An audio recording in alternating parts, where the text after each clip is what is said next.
Buenas tardes, hermanos. ¿Creen ustedes lo que hemos cantado, que Dios no nos soltará? ¿Lo creen, verdad? Amén.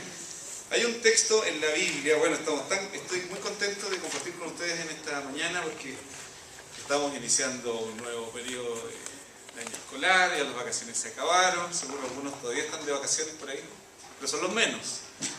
Dar gracias al Señor por las vacaciones, dar gracias por este lugar que nos reúne, que nos cobija, porque aquí en este lugar también hay gente que día a día está buscando al Señor, y gracias al Señor por este colegio, donde me corresponde a mí estar trabajando y donde me corresponde estar sirviendo día a día. Les cuento algo del colegio. Bueno, el año 2011 partimos con 350 alumnos. El año 2012 alcanzamos alrededor de 550 por ahí. Y ahora, súper bien, es que hay 820. 820. Y en realidad el colegio se está haciendo chico porque van a tener que hacer otras salas, no sé. Para que oren por el colegio, que es la casa de ustedes. A mí me corresponde unir este matrimonio, colegio, iglesia, y unirlo. Ustedes saben que no siempre en los matrimonios todo funciona al 100%. Pero mi tarea es ser mediador entre la iglesia y el colegio. Y gracias al Señor que todo va marchando bien. Me preguntan de vez en cuando, ¿cómo está la iglesia? Súper bien, les digo. La iglesia va bien. Y ustedes acá, siéntanse como dueños de casa, porque Dios los ha traído acá para extender su reino y son colaboradores del colegio, pero el colegio también quiere ser colaborador de la iglesia. Así que, hermanos, oren por nosotros. Y les quiero hacer la invitación especial y cordial, sobre todo a las mamás y papás que tienen niños acá en el colegio. Hay una pastoral de apoderados. Cuando tengan la primera reunión de apoderados seguramente les van a preguntar: ¿quiénes quieren ser delegados pastorales? Ustedes, por favor, levanten la mano de inmediato, que nadie les gane. Digan: yo me ofrezco voluntariamente. ¿Por qué? Porque los delegados pastorales del colegio son clave acá. Yo me reúno con ellos una vez por semana. Todos los miércoles, con los que puedan, nos reunimos a las 8, las mamás vienen a dejar a los niños a las 8 de la mañana, nos reunimos a las 8:15, 8:30, hasta las 9:30 más o menos, tenemos una hora. ¿Qué hacemos en esa hora? Oramos, compartimos por las necesidades y tomamos desayuno. Y por supuesto que tienen otras tareas que hacer las mamás y papás. Se preocupan de todo lo que es la acción social, la evangelización. Así que necesitamos voluntarias y voluntarios. Y los que no son apoderados del colegio también pueden venir cuando comencemos ya las reuniones. Generalmente, el año pasado, Carol, eran los días miércoles, ¿cierto? Los días miércoles a las 8:30 nos reuníamos. Así que cuando empiecen las reuniones yo les voy a avisar para que ustedes asistan. Y aunque no sean apoderados del colegio, también se integran a las distintas actividades que estamos realizando. Así que les dejo ese desafío. No solo a las mamás, sino a los papás también. Y somos parte de una red interdenominacional que se llama Mamás y Papás en Oración. Y hemos estado en algunas reuniones con ellos, ha sido muy interesante que hay mamás y papás que están orando en distintos colegios por los niños y por las niñas. Bueno, vamos a abrir nuestra Biblia en Hechos capítulo 9. La Biblia o el laptop o el tablet también, ¿no es cierto? O el celular, ¿no es cierto?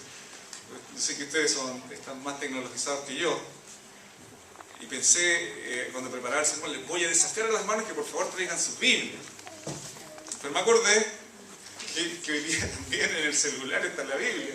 Entonces yo dije, voy a meter las patas porque yo estoy un poco atrasado.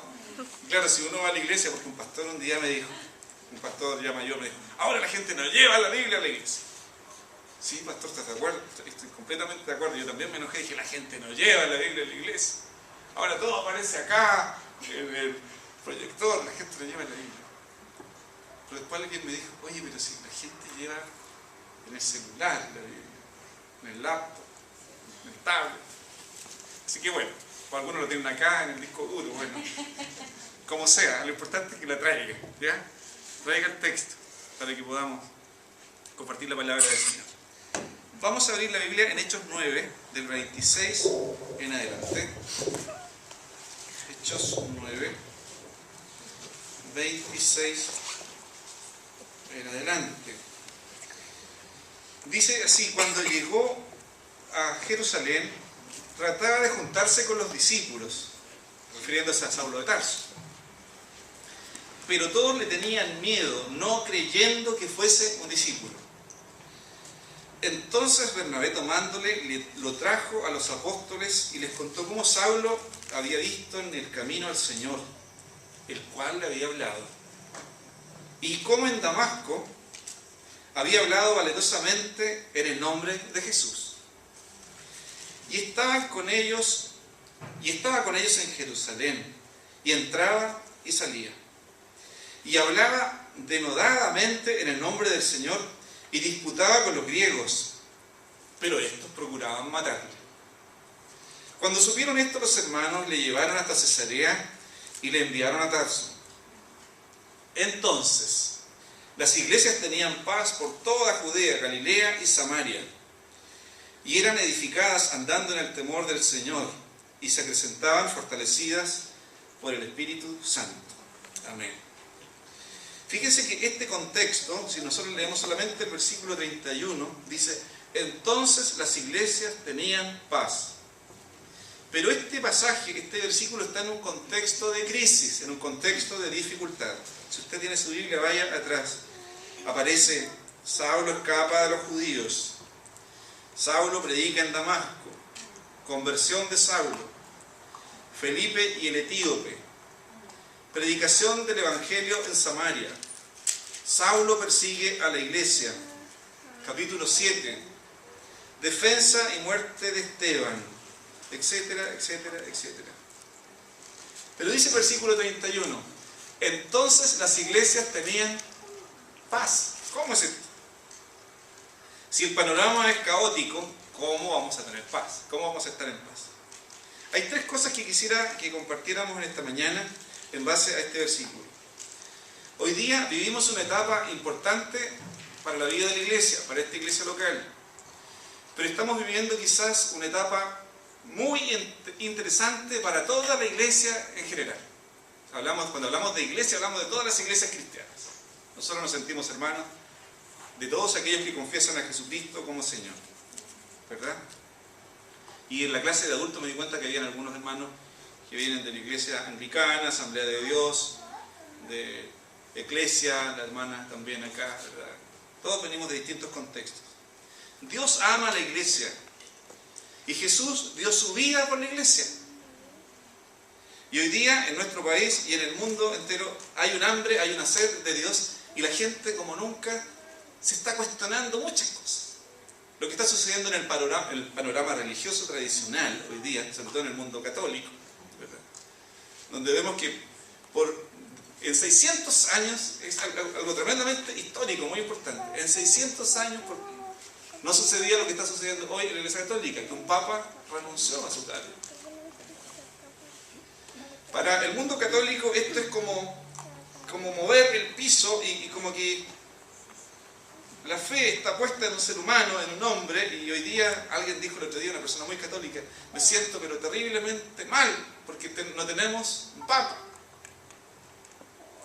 Para nosotros los evangélicos, que somos más anárquicos, nos da lo mismo, ¿no es cierto? Podemos funcionar con pastores, sin pastores en una iglesia. Los bautistas no tenemos obispo, no tenemos arzobispo, somos iglesias bastante horizontales, nuestro gobierno es bastante horizontal, es algo extraño para las personas que no tienen ese trasfondo. Entonces a nosotros no nos preocupa mucho eso. Pero estamos viviendo un periodo en la historia de la humanidad donde el panorama religioso tan diverso, y sobre todo la iglesia tradicional, oficial, ha entrado en una etapa de crisis como nunca antes en la historia de la humanidad. Alguien podría decir: bueno, el río revuelto, ganancia de pescadores. Pero esa crisis, o nosotros en el mundo evangélico también somos parte en cierta medida de esa crisis. Estamos frente a una crisis de liderazgo, estamos frente a una crisis también donde los absolutos están seriamente cuestionados, donde los valores de la familia están severamente cuestionados. Y el mundo se pregunta, la gente se pregunta: ¿hacia dónde vamos? ¿Hacia dónde va el mundo? Y nosotros podemos decir: ¿hacia dónde va la iglesia? ¿Hacia dónde vamos nosotros? La única seguridad que tenemos es que el Señor nos conduce, Él nos guía, y Él no permitirá que nosotros fracasemos en nuestro discipulado o en nuestro caminar con Él. Él no permitirá que nosotros como discípulos suyos quedemos a mitad de camino, sino que Él nos encaminará hacia el centro de su voluntad. Miren lo que estaba sucediendo aquí en el libro de los Hechos. Un hombre como Saulo de Tarso, en donde estaba concentrado en un solo hombre el poder político del momento, el poder religioso, el poder económico, centrado en este hombre, Saulo de Tarso. El poder absoluto en contra de los creyentes y en contra de las iglesias. ¡Qué tremendo! Es como que si hoy día vemos todo lo que está sucediendo alrededor de la iglesia y en la sociedad y vemos que pareciera que todo está en contra de la iglesia. Los medios de comunicación, pareciera que el mundo de la política, la economía, etcétera, etcétera. Pareciera que todo está en contra de la iglesia. Algo similar ocurría en este contexto. Todo ese poder político, económico, cultural, religioso, concentrado en Saulo de Tarso, en contra de la iglesia. Pero algo sobrenatural actuó allí en favor de la iglesia. Este hombre, o el poder concentrado en un solo hombre, en Saulo de Tarso, es enfrentado con el poder de Dios camino a Damasco. ¿Recuerdan la escena? Saulo, dice, respirando aún amenazas contra la iglesia, va rumbo a Damasco, con mucha gente, con credenciales para perseguir a los creyentes, asesinarlos o llevarlos presos. Pero algo sucede. Un resplandor de luz y una voz que habla a Saulo de Tarso. Saulo, Saulo, ¿por qué me persigues? Dice la Escritura que este hombre cayó a tierra y quedó ciego por espacio de 3 días.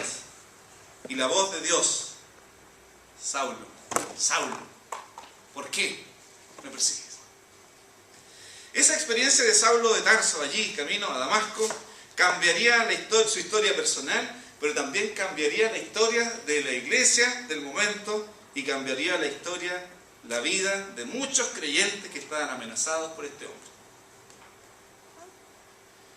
Y el versículo 31 del capítulo 9, cuando dice, entonces las iglesias tenían paz, viene como resultado del obrar de Dios en favor de los suyos. Y hay 3 cosas que vamos a ver.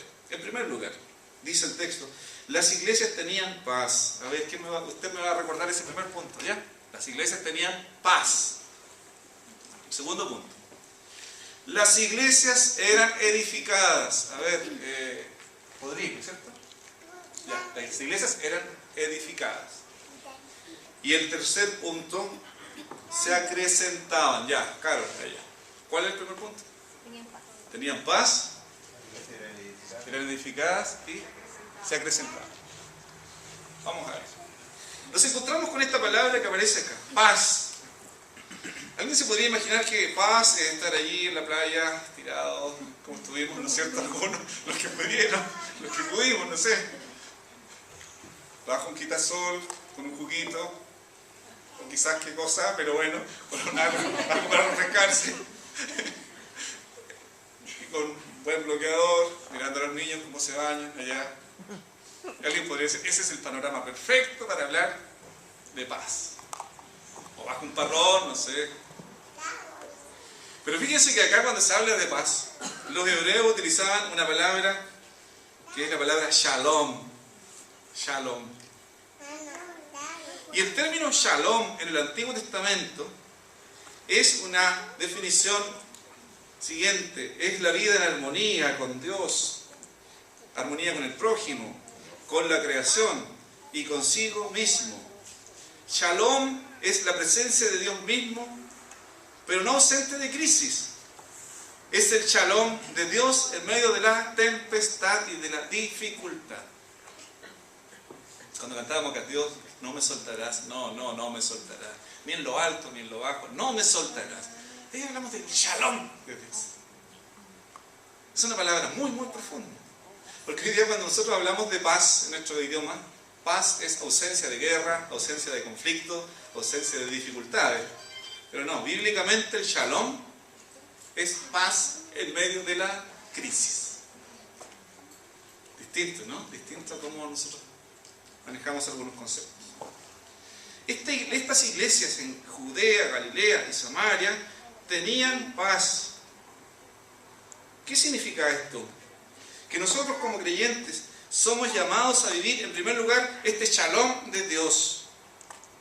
Cuando Jesús enseña a orar a los discípulos y dice en la oración modelo: venga a nosotros tu reino, hágase tu voluntad aquí en la tierra como se ejecuta en el cielo. En otras palabras está diciendo Jesús que el shalom de Dios venga acá, aquí y ahora. Estamos comenzando recién un año nuevo de actividades. Necesitamos concentrar nuestro corazón y nuestro espíritu en la voluntad de Dios. Cuando estamos concentrados en la voluntad de Dios, la paz de Dios, el shalom de Dios se manifiesta. No le pidamos al Señor que nos quite los problemas. No le pidamos al Señor que nos quite las dificultades. Pidámosle al Señor que en medio de la crisis, de la dificultad, tengamos su shalom. Shalom. Y los judíos tienen esa costumbre de saludarse entre ellos. Shalom, shalom. Pero que no sea para nosotros un término más cliché, como Dios te bendiga, Dios te bendiga, Dios te bendiga. Sino que sea de corazón. Que el shalom de Dios, hermano, esté contigo. Que disfrutes este shalom. Y estas iglesias, en medio de la dificultad, en medio de la persecución, Dios actúa y le da una bofetada a Saulo de Tarso y lo tira al suelo. ¿Qué está haciendo Dios? Está trayendo ese shalom a su pueblo. Una de las tareas más importantes que nosotros tenemos hoy en el mundo en que vivimos, en el país en que vivimos, primero es el compromiso con la evangelización de los que no conocen a Cristo. Y en nuestro corazón debe haber una pasión genuina para que las personas conozcan a Jesús. Pero en segundo lugar tenemos el gran desafío y la tarea pendiente de trabajar y luchar por la unidad de los creyentes, luchar por la unidad de los cristianos. Confesamos a Jesucristo y nos sentimos hermanos de todos aquellos que confiesan a Jesús como Señor y Salvador. Necesitamos crear puentes entre los creyentes a fin de que el mundo crea.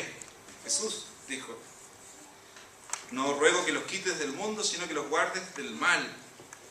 Y oró por la unidad nuestra, la unidad de los cristianos. En Juan también pidió que sean uno, como tú y yo somos uno, para que el mundo crea. Somos llamados entonces a vivir ese shalom, primero en mi vida personal, en nuestra familia, el shalom de Dios en medio de las dificultades. Reconozco y valoro a los que son papás de adolescentes y cómo yo digo que son los superhéroes de hoy, los papás de adolescentes y mamás de adolescentes. Son los superhéroes. Si habría que reconocer el heroísmo de algunos, acérquese por favor a un papá o una mamá de adolescentes o preadolescentes. Yo tengo sobrinos preadolescentes y adolescentes que las vacaciones me dejaron hasta aquí. Un día si vamos a este lugar, vamos a la playa, vamos a este lugar, ya que vamos en camino. Pero es que yo no quiero ese lugar porque me acordé que allí ocurre esto, acá. ¿Dónde vamos ahora? No, vamos acá a este otro lugar. Ya, vamos al otro lugar. Pero tío, es que en realidad, bueno, ya, no vamos a ninguna parte entonces. Lidiar con los preadolescentes y adolescentes es un gran desafío. Así que Dios les bendiga, hermano. Shalom para ustedes, los que son papás de adolescentes. Bueno, cada cual tiene su desafío, ¿no? Así que Dios les anime en su ministerio.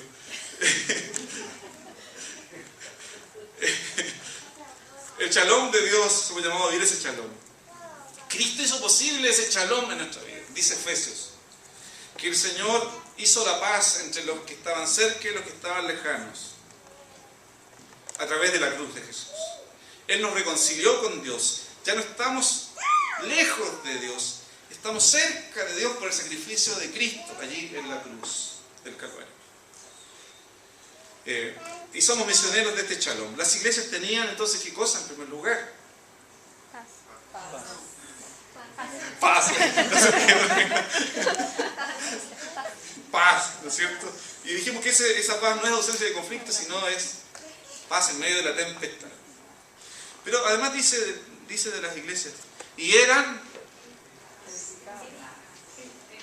edificadas, no se me queden dormidos por favor, tenían paz y eran edificadas, muy bien, o eran levantadas. ¿Han edificado ustedes alguna vez algo? ¿Una casa o no sé, cualquier cosa? Es maravilloso ver cómo alguien se construye una casa. Cuando alguien construye algo como esto, yo digo, ¿cómo lo hicieron? Yo que no tengo habilidades para eso, digo, me encantaría aprender a construir algo. A construir aunque sea una casa, una pieza, algo. Y dice el texto que estas iglesias eran edificadas andando en el temor del Señor. O sea, la iglesia, miren, aquí hay una paradoja. La iglesia depende de nosotros y a la vez no depende de nosotros. ¿Cómo es esta cosa? A ver. Depende de nosotros porque si nosotros nos comprometemos con la iglesia va a crecer. Si yo entrego mis dones, mis habilidades, mis recursos, la iglesia se va a edificar y levantar. Pero por otro lado, si yo no participo de la iglesia, si yo no entrego mis dones y mis habilidades, la iglesia igual se va a edificar. ¿Por qué? Quien la edifica es Cristo. Él dijo, edificaré mi iglesia y las puertas del Hades no prevalecerán contra ella. O sea, Jesús aseguró que la iglesia sería edificada. Pero el gran privilegio que tenemos nosotros es ser parte de la iglesia. Para nosotros los bautistas, ser iglesia es ser parte de una comunidad de carne y hueso, aquí y ahora, de esta iglesia local. Porque existe la iglesia local y la iglesia también universal, extendida a través de todos los tiempos. Pero para un bautista, ser iglesia es esto, la comunidad creyente, la comunidad cristiana. No existe la iglesia del aire, ya, la iglesia invisible, la iglesia de la radio, de la televisión, no. Es la iglesia aquí, local, donde nosotros podemos vernos, tocarnos, saludarnos, amarnos, bendecirnos.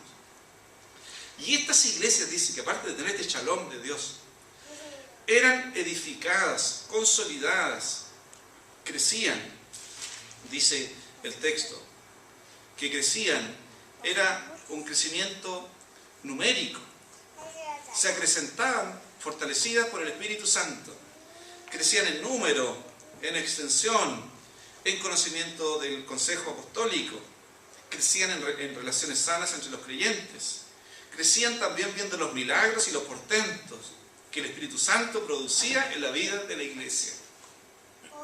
El Espíritu Santo es quien le da vida a la iglesia. Por lo tanto, este Espíritu Santo, que es Dios mismo, anhela el crecimiento, la edificación de la iglesia, y la está edificando entre ustedes acá también hoy día. La iglesia es del Señor, nosotros somos sus administradores, somos sus servidores, no es nuestra, pero somos invitados a ser parte de esta comunidad creyente y somos invitados a hacer crecer o ver las maravillas de Dios en medio nuestro. Somos conscientes de que esta es una tarea sobrenatural. Por eso también la Biblia dice que las iglesias eran edificadas andando en el temor del Señor. Me quiero detener un poquito en esto. ¿Saben? Ninguno de nosotros es perfecto. Ninguno de nosotros ha alcanzado la santidad de Jesús. El único santo y perfecto es Jesús. El único hombre perfecto que ha pisado la tierra es Jesús. Todos los demás somos llamados a perfeccionarnos y a caminar en el temor del Señor. Pero en nuestra imperfección, en nuestras limitaciones, en nuestras debilidades, en aquellas cosas que nos cuestan, el Señor también nos quiere fortalecer y animar para avanzar hacia adelante. Por eso no se detenga, no se disminuya, no se compare con otros, no siente que usted es menos que otros, porque Dios te utilizará a ti tal como tú eres, tal como tú has llegado a la presencia del Señor. Él irá perfeccionándote, irá trabajando en tu carácter, irá trabajando en tu vida, a fin de que tú te parezcas cada día más a Jesús. Por eso es que nuestro modelo es Jesús, no es el pastor, no es la misionera, no es el ministro de la alabanza, es Jesús. De esa manera nuestra vida también va a ser edificada y fortalecida. La iglesia era edificada. Y el tercer punto, por favor, Carol, las iglesias se acrecentaban. Si eran edificadas, si contaban con el shalom de Dios, dice, se acrecentaban. El acrecentarse nos habla también de crecimiento. No era una iglesia estática. Era una iglesia dinámica que vivía el día a día en la presencia de Dios y en el día a día veía cómo el Señor estaba trabajando en ella. Estos tres desafíos, el shalom de Dios, la consolidación de la iglesia, ¿verdad? O la edificación de la iglesia, y este acrecentamiento o este crecimiento numérico, son tres señales que debieran también estar presentes y están presentes, y yo me alegro que están presentes en la vida de esta iglesia. Esta iglesia que comenzó en una casa, esta iglesia que empezó con un puñado de creyentes soñando con ver una iglesia futuro, una iglesia floreciente y grande, ustedes en medio de las dificultades han permanecido fieles y Dios ha sido fiel con ustedes. El shalom de Dios ha estado acá como una ofrenda de Dios para ustedes como iglesia. La edificación de la iglesia o el respaldo del Señor ha resultado en edificación de la iglesia. Pero ahora somos llamados a seguir consolidando, edificando esta iglesia que sigue creciendo y construyéndose. Pero también Dios ha producido el crecimiento. Como dijo San Pablo, yo planté, Apolos regó, pero el crecimiento lo ha dado el Señor. Somos siervos y siervas de Dios, en manos de un Dios poderoso y santo. Somos siervas y siervos de Dios, pecadores, limitados, pequeños, pero estamos en las manos de un Dios grande y poderoso, que nos encamina, nos guía, nos orienta y nos mostrará cuál es el camino a seguir. Hermanos, ya termino. Me dijeron que el culto terminaba como a las 1:15, así que tengo que apurarme. En este contexto de crisis, yo me preguntaba mientras preparaba esta reflexión, si yo hubiese escrito el libro de los Hechos, seguramente mi versión de lo que estaba sucediendo sería la siguiente. Yo hubiese dicho, la iglesia lo estaba pasando mal. Hay gente que la está persiguiendo. Lo mejor sería que por motivos de seguridad, calabaza, cada uno para su casa. Bueno, interprétenle a los hermanos norteamericanos, que no, por favor, que alguien les diga qué significa. Después se pueden acercar a mí y preguntarme. A lo mejor Laura sabe. Entonces, si yo hubiese sido Lucas, que escribió esto, hubiese dicho eso. La iglesia lo estaba pasando mal. Por motivos de seguridad, calabaza, cada uno para su casa, hasta que les llegue un mail o qué sé yo, cualquier aviso para reunirnos nuevamente. Pero entremos en un receso hasta que la situación política, social, económica se calme, se tranquilice y nosotros dediquémonos a orar en nuestra casa. Menos mal que yo no escribí el libro de los Hechos. Y le escribió Lucas, que fue un hombre de fe, un hombre de Dios profundo. Y dice, sí, hay un contexto complicado, pero las iglesias tienen paz por toda Judea, Galilea y Samaria. Están siendo edificadas, andando en el temor del Señor. Y está creciendo cada día, fortalecida por el Espíritu Santo. La vida es un milagro de Dios, pero la vida de la iglesia es otro milagro tremendo de Dios, porque la iglesia de Cristo es un misterio. Yo no sé cómo Dios... Bueno, Él sabe, ¿no? Dios sostiene la iglesia, las iglesias, y las mantiene como Él dijo, la levadura en el mundo, fermento de la masa, donde el reino de Dios misteriosamente está escondido, como la semilla de mostaza que es tirada a la tierra, que nadie sabe en qué momento germina, en qué momento esta semilla da fruto. Así es esta comunidad creyente aquí en la comuna de Huachuraba, como la levadura que la mujer pone debajo de la harina y amasa. La levadura se dispersa, la masa se infla, fermenta. Así es la iglesia en la sociedad, como la semilla de mostaza que es lanzada por allí, que nadie después se acuerda siquiera de la levadura, de la semilla, y ven el fruto. Así son ustedes, hermanos, así somos nosotros, así son las iglesias en nuestro tiempo. Que Dios nos ayude, que la gracia de Dios nos acompañe para cumplir nuestra misión y salgamos hoy día de este templo, de este lugar, confiando de que Dios, el Dios vivo, el Dios poderoso, el Dios grande, está con nosotros.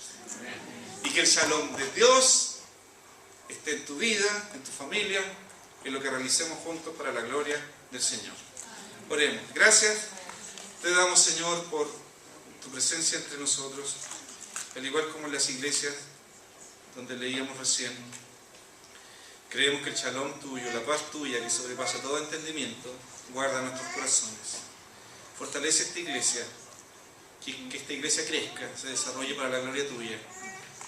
Bendícenos en nuestras limitaciones, haznos fuertes en ti y llénanos del Espíritu Santo para que este Espíritu, Señor, nos impulse a comunicar a otros cuán grande eres tú. Gracias, Señor, por este tiempo, en el nombre de Jesús. Amén.